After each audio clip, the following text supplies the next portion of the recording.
ایک مردہ پڑا ہوا عظیم اژدہا دیکھا جس کی شکل سے اس کا دل بھی خوفزدہ ہو گیا۔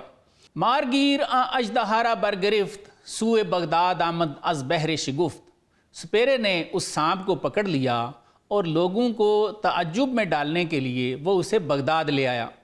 اژدہائے چوں ستون خانائی می کشیدش از پہ دان گانائی، مولانا فرماتے ہیں کہ وہ اژدہا گھر کے ستون جتنا موٹا تھا اور وہ سپیرا روزی کمانے کے لیے اس کو کھینچ رہا تھا کہ اژدہائے مردہ آوردام در شکارش من جگر خا خوردام، کیا سوچ رہا تھا کہ میں لوگوں سے جا کے کہوں گا کہ میں ایک مردہ اژدہا لایا ہوں اور اس کو شکار کرنے میں نے خون جگر پیا ہے، یعنی میں نے بڑی مشکل سے اسے مارا ہے۔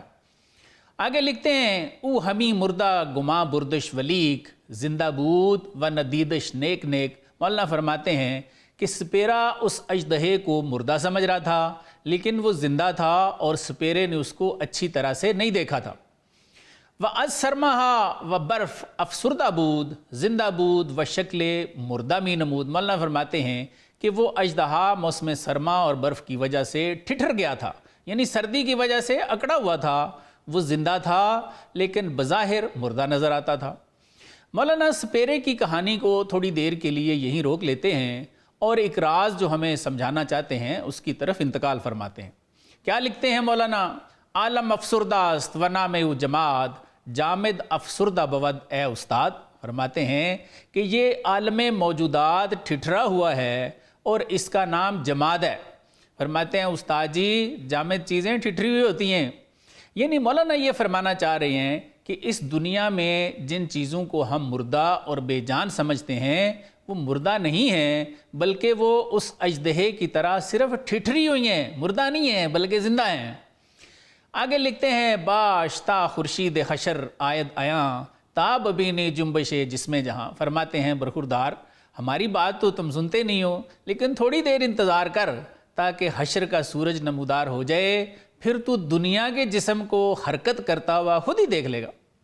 آگے ہمیں ایک اور مثال دے کر سمجھاتے ہیں چوں اسائے موسیٰ اینجا مار شد عقل را از ساکنہ اخبار شد، فرماتے ہیں کہ موسیٰ علیہ السلام کا عصا اس عالم میں سانپ بن گیا تھا، فرماتے ہیں اس لکڑی کو دیکھ کے عقل کو ساکن یا جامد چیزوں کے بارے میں علم ہو جاتا ہے کہ یہ زندہ ہے۔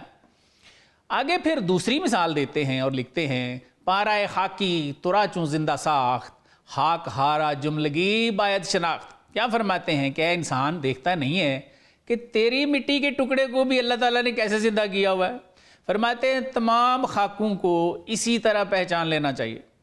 آگے مزید وضاحت فرماتے ہیں مردہ ازیں سویند و زاں سو زندہ اند خامشیں جا و آن طرف گوئندہ اند، فرماتے ہیں جان لو یہ جامد چیزیں اس جانب یعنی اس دنیا میں ہمیں مردہ نظر آتی ہیں لیکن یہ چیزیں اللہ تعالیٰ کی جانب زندہ ہیں، اس جگہ چپ ہیں اور اس جگہ بولنے والی ہیں۔ آگے اس بات کو اور بھی کھول دیتے ہیں اور فرماتے ہیں چوں ازاں سو شاں فرستن سوئے ما آ اسا گردد سوئے ما اژدہا، فرماتے ہیں کہ ان چیزوں کی جو اصل اللہ تعالیٰ کے ہاں ہے جب وہ اس اصل کو ہماری طرف اللہ بھیجتے ہیں تو وہ لاٹھی ہمارے پاس آ کے فوراً اژدہا بن جاتی ہے۔ مزید فرماتے ہیں کہ اس طرح جامد چیزوں میں غور کرتے جاؤ اور کیا فرماتے ہیں کچھ مثالیں دیتے ہیں، فرماتے ہیں کوہا ہم لہن داؤدی کند جوہر آہن بکف موم شود، فرماتے ہیں کہ اس طرح پہاڑ بھی داؤد علیہ السلام کا لہجہ اختیار کر لیتے ہیں اور لوہا ان کے ہاتھ میں نرم ہو جاتا ہے۔